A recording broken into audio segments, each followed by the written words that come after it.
जैसा कि हमने खेलों में योजना के लिए एक विवाह समारोह आयोजित करने के लिए एक उदाहरण दिया था आपको, कि जब हम एक विवाह समारोह आयोजित कराते हैं तो किस तरीके से हमें कुछ पूर्व निर्धारित कार्यक्रम बनाने की जरूरत पड़ती है, कुछ पूर्व नीतियाँ बनाने की जरूरत पड़ती है जिन पर हमें कार्य करना पड़ता है।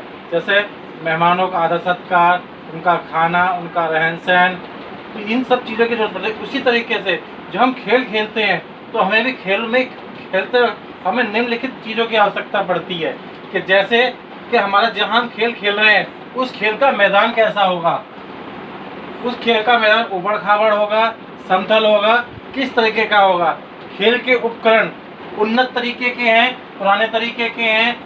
अगर खेल के उपकरण अच्छे होंगे तो हमारी परफॉर्मेंस भी अच्छी होगी। तो उसके लिए हमें खेल के उपकरण पर भी ध्यान रखना पड़ता है कि हमारे खेल के उपकरण कैसे होने चाहिए।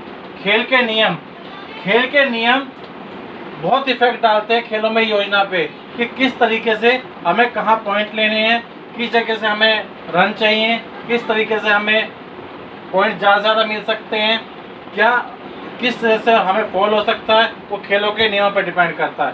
परफॉर्मेंस तथा योग्यता, हमारे उस खेल के प्रति कितनी योग्यता है, कितनी परफॉर्मेंस है, ये भी उस पर खेल पर डिपेंड करता है। कि उसी तरीके से हमें योजना बनानी पड़ती है जो जिस तरीके से हमारी योग्यता होती है। लचकता, खेल में सबसे बड़ा काम करती है लचकता।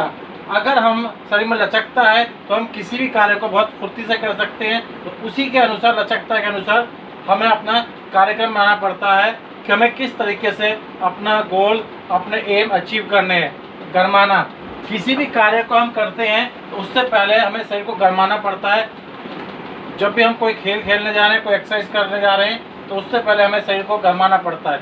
उसी तरीके से ठंडा करना, जब हमारा गेम कंप्लीट हो जाता है तो हमें उस गेम को, अपने शरीर को ठंडा या वापस उस स्थिति में लाने के लिए हमें कूलिंग डाउन एक्सरसाइज करनी पड़ती है, ताकि हमारा शरीर जो है वो नॉर्मल अवस्था में आ जाए।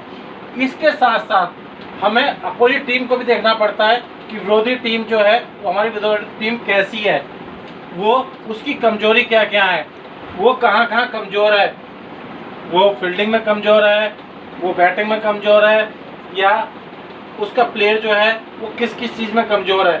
इसी तरीके से उसकी हमें ताकत देखनी पड़ती है, उसकी टीम की ताकत कैसी है, वो क्या क्या कार्य कर सकती है, किसने लेवल पे नीचे जाके उठ सकती है। तो ये उसकी कमजोरी ताकत पे डिपेंड करता है कि हमें उसकी कमजोरी पे वार करना है या उसकी ताकत को समझना है।